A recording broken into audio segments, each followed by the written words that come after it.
Assalamualaikum warahmatullahi wabarakatuh. Bismillahirrahmanirrahim. Bismillah, alhamdulillah, la haula wa la quwata illa billah, amma ba'd.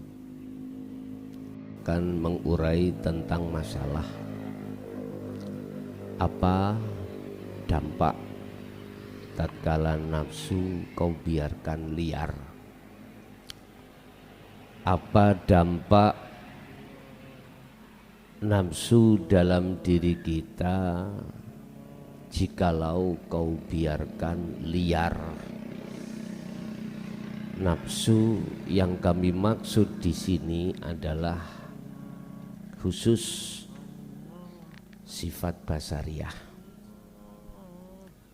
khusus yang mengenai dengan sifat basariah, yang di situ ada nafsu nafsiyah dan amaroh. Apa dampak jikalau kita membiarkan nafsu tersebut menjadi liar? Sebab fungsi daripada nafsu tersebut adalah menyeret ruhaniyahmu itu selalu lalai pada Allah, selalu menjauh dari Allah, selalu mengajak maksiat terhadap Allah. Ini konteksnya maksiat ini secara ruhaniyah, bukan secara jasmaniah. Ini adalah visi misi dari nafsu tersebut. Dengan cara apa nafsu tersebut membuat kau semakin jauh terhadap Allah? Ini diterangkan di dalam surah Ibrahim ayat 3.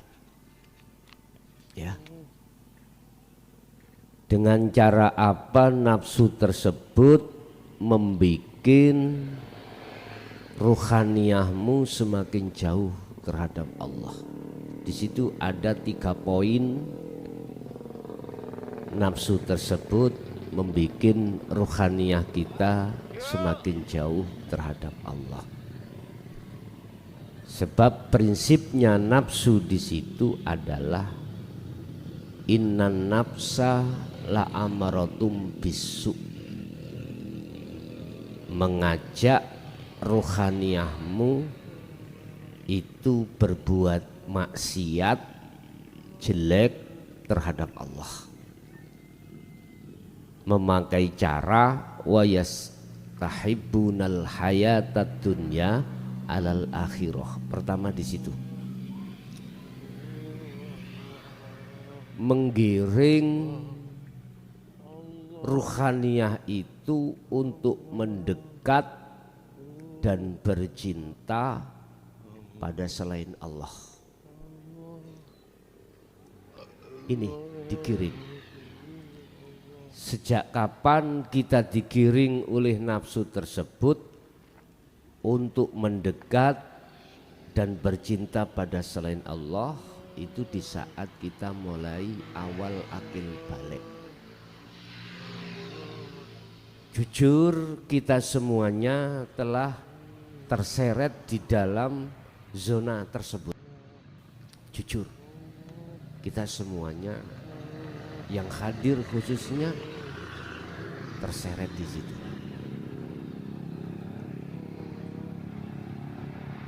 Setelah itu, kalau kita sudah masuk di dalam wilayah jebakan nafsu itu, otomatis alal akhirah. Apa arti maksud daripada alal akhirah di situ? Meninggalkan alal akhirah terhadap Allah. Ini otomatis, Pak. Semakin lama kita biarkan nafsu itu membuat kita masuk ke dalam perangkapnya, maka semakin rusaklah ruhaniah kita pada Allah, semakin rusak. Walaupun jasmaniah kita dipandang banyak orang itu seakan-akan orang baik.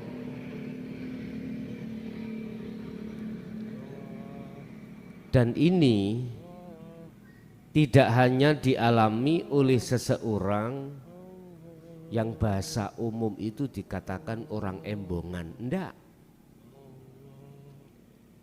Ini juga dialami dan terjangkit pada kita sebagai ahli al-ubad, ahli ilmu atau ahli ibadah. Jangan dikira itu mesti hanya terjangkit pada mereka orang embongan, enggak. Bahkan lebih parah, menurut saya lebih parah penyakit ini terjangkit pada golongan kita yang miturut orang lain menganggap kita sebagai ahli ibadah atau ahli ilmu. Ingat, Allah katakan yahjubuhum bi'ilmihim ma'a ibadatihim. Dengan kepandaian kealiman itu, dengan tekunnya ibadah secara amaliyah, secara fisik itu, banyak di antara golongan ini menjadi tutupnya hati pada Allah. Akhirnya apa yang terjadi pada diri kita, baik yang ada kaitannya dengan ilmu atau ibadah, kita akui. Kalau kita yang berilmu,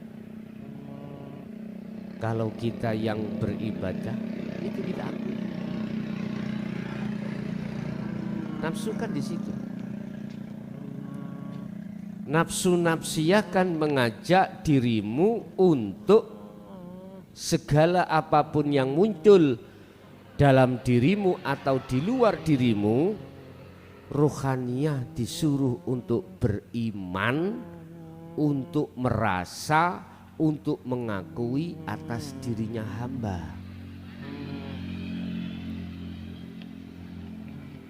Kalau kita sudah masuk di dalam hijab di situ Bapak Ibu, otomatis yang muncul sifat yang ada pada diri nafsiyah mesti riya, mesti takabur, nanti mesti akan hasud. Laksana manakala pohon ini semakin subur, buahnya semakin subur. Walaupun buahnya itu kau ambil, lang pohon ini masih menancap di bumi, ya tetap aja masih muncul lagi. Diambil, muncul lagi, diambil, muncul lagi. Pangkalnya, sebabnya ini masih duduk di situ. Apa pangkalnya? Keakuan. Keakuan diri makhluk yang terjadi di dalam diri kita. Itu yang kumaksud takholli ya. Kumaksud takholli.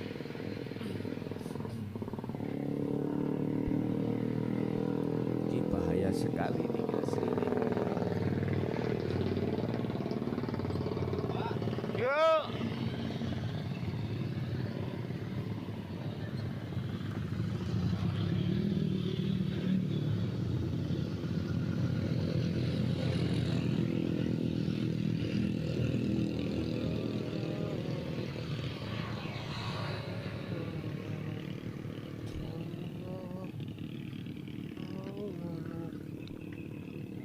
pangkalnya adalah takhalli ini.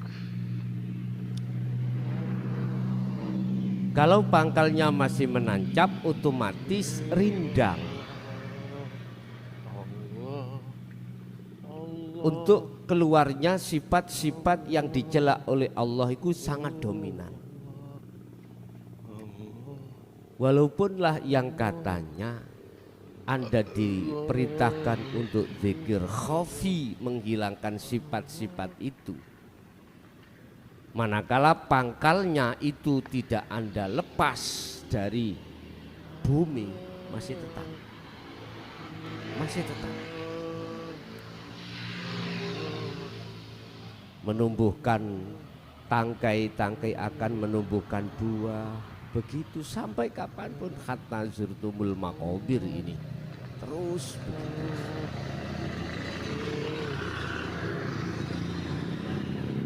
Bapak Ibu, untuk bisanya hilang semuanya itu, pangkal itu harus kita tebang. Artinya harus kita lepas dari tanah, ibarat pohon itu. Sifat basariyah di dalam diri kita yang cenderung di situ adalah duduk di takhalli, udah lepaskan.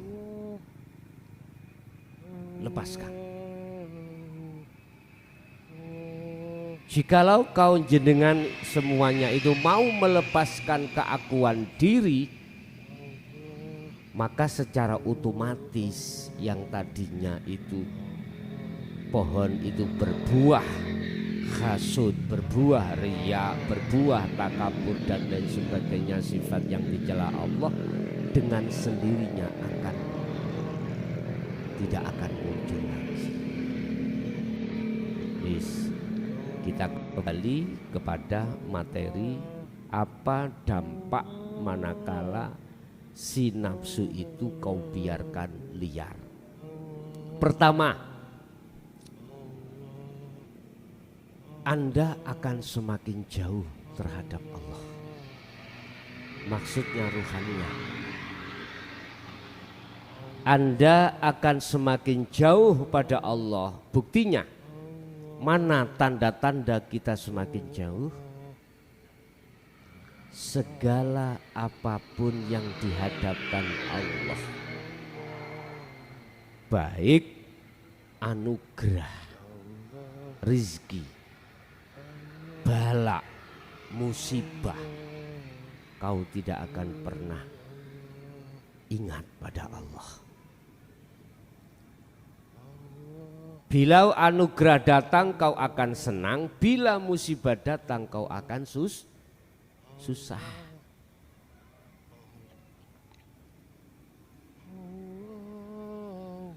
Ingat atau zikir, sadar kalau semuanya itu datangnya dari Allah, enggak ada itu.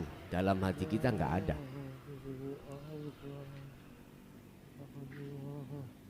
Kesadaran diri bahwasanya semua apa yang dihadapkan kita, baik anugerah, nikmat, bala, musibah, itu nggak bisa, hati itu koneksi pada Allahnya nggak bisa. Kalau ini kebiarkan, maka selanjutnya dampaknya imanmu semakin rusak pada Allah. Semakin rusak. Arti semakin rusak, perkara-perkara yang berkenaan dengan syirik khafi semakin tebal. Semakin tebal. Contoh tadi, anugerah datang. Di situ Allah tampakkan secara lahiriah datangnya anugerah dari siapa? Allah menampakkan di dalam hatimu atas makhluknya. Atas makhluknya. Contoh, kita sebagai poksinya tukang, mandor atau kuli, habis kerja kita dikasih upah, bahkan setiap selesai proyek kita ada fee, istilah fee, dikasih oleh pimpinan kita fee. Kalau kuli ya tukang atau mandor. Kalau mandor berarti pemborong. Kalau pemborong berarti atasnya pemborong juga apa?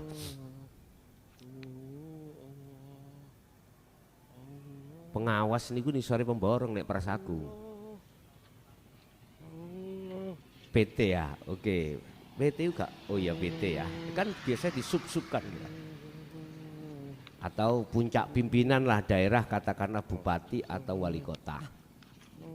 Loh, pasti iman kita itu datangnya anugerah itu ditampakkan Allah makhluk.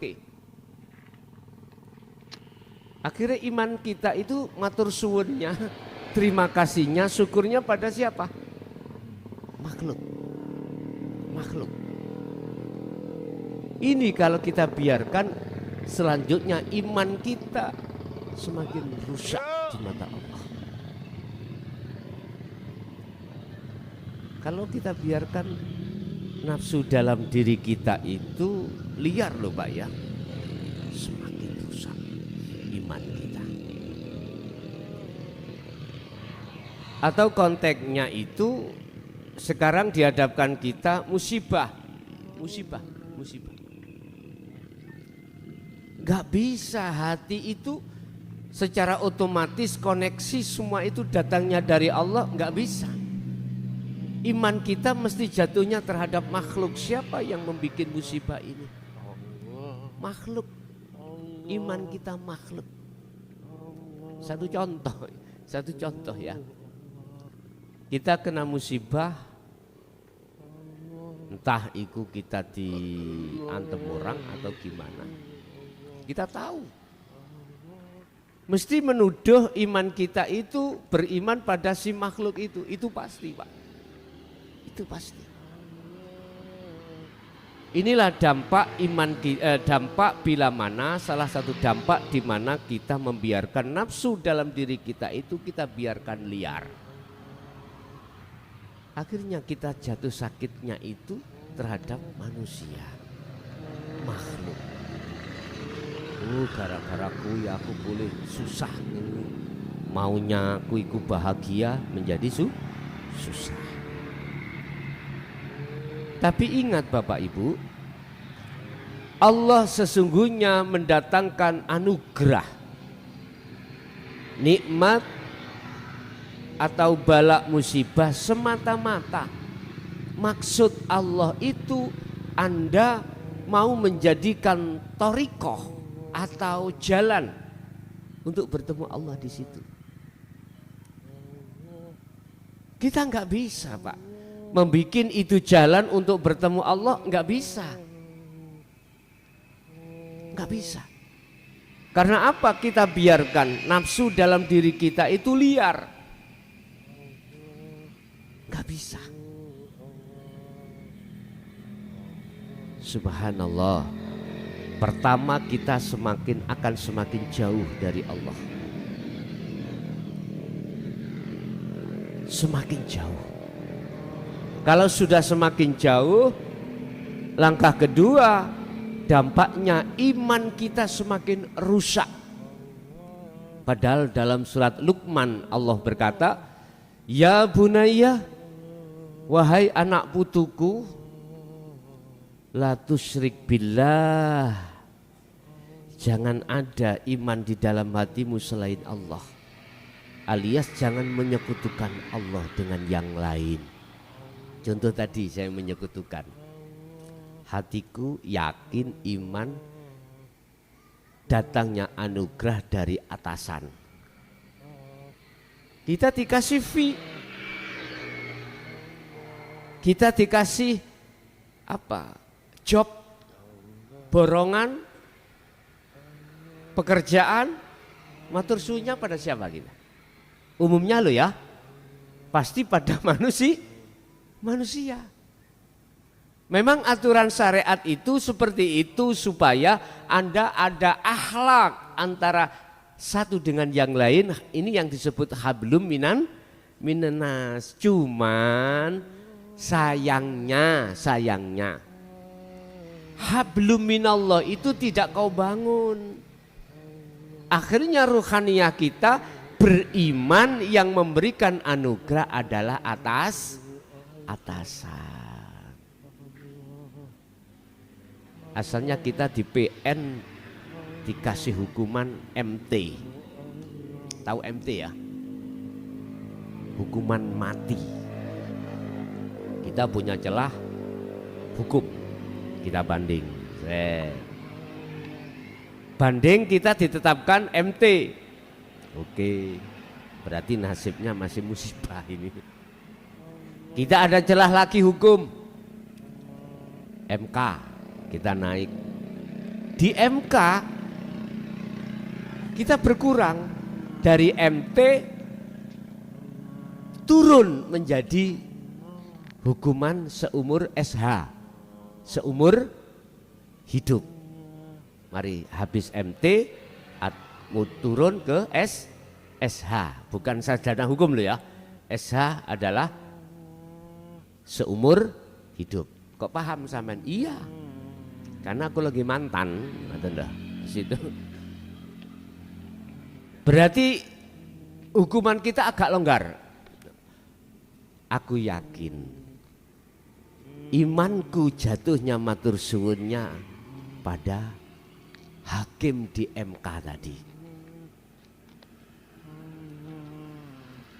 Padahal di situ ada celah lagi, satu kali celah hukum gerasi yang dikeluarkan oleh Bapak Presiden. Ya, udah matur suwun, akhirnya aman lah. Inilah hukum secara syariat. Hukum di dunia itu seperti itu, bisa dimainkan. Hukum itu bisa dipermainkan. Kalau bahasa sederhana saya, hukum karet, mentul. Lah memang ada dasar hukumnya, nggak apa-apa, sah-sah saja, gitulah. Bapak Ibu hadirin jamaah rahimakumullah. Kedua, iman kita pada Allah semakin rusak. Padahal Allah sudah katakan di dalam surat Luqman tadi, wahai anak cucuku, janganlah kau ada iman selain Allah dalam dirimu dalam segi konteks apapun. Sebab walillahil masyriq wal maghrib, semua makhluk jagat timur sampai jagat barat bisanya bergerak itu karena ada yang menggerakkan. Itulah Allah Subhanahu wa ta'ala. Gak ada hati itu koneksi iman pada Allah di situ, gak ada. Paling tidak mentok-mentoke iman kita pada umumnya gini. Hakim iku yo digawe Allah lantaran. Memang semuanya dari Allah, cuman dilantarkan lewat hakim. Iman yang seperti itu Bapak Ibu, mohon maaf ya, mohon maaf. Sekali lagi mohon maaf. Bukan berarti saya merusak aturan yang ada di kelas ini, enggak. Saya justru memberikan spirit supaya Anda betul-betul tauhidmu itu murni pada Allah tanpa ada campuran apapun. Mohon maaf, setahu saya selama kami itu membaca, selama kami itu belajar di dalam Al-Quran, gak pernah itu Allah itu pakai lantaran.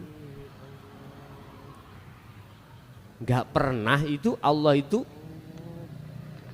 olehnya menguasai apapun itu minta pertolongan terhadap makhluknya, gak ada itu. Cuman itu halusinasi Anda. Pengadaan hukum Anda saja. Kalau hukum Allah aslinya, originalnya Allah sendiri. Tapi mengapa itu diadakan hukum lantaran, hukum wasilah? Itu sebab memang mohon maaf proses kita